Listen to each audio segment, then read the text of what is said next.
կլինի։ Տիկին նախարար, վերջին մրցաշարերին նա ինչպես է գնահատում մարզիկների եւ արդյոք Կարծում եմ, որ արդյունքները տարբեր էին, եթե վերցնենք ըմբշամարտը, մարմնամարզությունը, ծանրամարտը, այստեղ ծանրամարտի հավաքականը կարծում եմ բավական հաջող ելույթ ունեցավ, հատկապես կուզեմ նաև ընդգծել մեր կանանց ակտիվ մասնակցությունը, իհարկե ունեինք նաև որոշակի դրվագներ, այդ թվում մրցավարության հետ կապված, Տաթև Հակոբյանի ուրեմն մրցելույթների ժամանակ, բայց ես կուզեմ նաև առիթից օգտվելով շնորհակալություն հայտնել մեր բոլոր մարզիկներին իրենց մրցելույթների համար, հաջողությունների համար։ Ընդհանուր առմամբ մենք նաև պլանավորել ենք որոշ ֆեդերացիաների հետ նախարարությունում քննարկում ունենալ, վերլուծել արդյունքները եւ հասկանալ, թե ինչ փոփոխությունների կարիք կա։ Ծանրամարտը հաջող էր, մարմնամարզությունում էլ կարծում եմ, որ մեր արդյունքները լավն էին, ըմբշամարտում կարող էին ավելին լինել, բայց այս էլ արդեն ֆեդերացիայի հետ մեր քննարկումներում կհասկանանք, թե ինչ լրացուցիչ հարցեր կան կարգավորելու։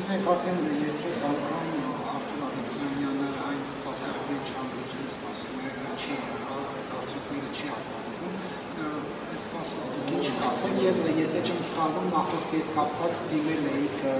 միջազգային կառույցների, որ վերանայեն, դրա պատասխանը ստացվել։ Պետությունը չի դիմել որևէ մեկին, խոսքը օլիմպիական խաղերից հետո դիմելուն էր վերաբերում, որը եղել էր ֆեդերացիայի կողմից, նկատի ունեմ կառավարությունը չի դիմել եւ այդտեղ ուրեմն Լոզանում հարցը պետք է քննարկվեր, կարծես դեռ ընթացքի մեջ է եւ այս մասով կարծում եմ առնվազն ես նոր տեղեկության չեմ տիրապետում, արդյոք ամփոփվեց գործընթացը, պիտի առաջարկեմ նաև, եթե ձեզ հետաքրքրում է ֆեդերացիա դիմեք արդեն ընթացքից տեղեկանալու, ինչ վերաբերում է կոնկրետ Արթուր Ալեքսանյանին, ես կարծում եմ, որ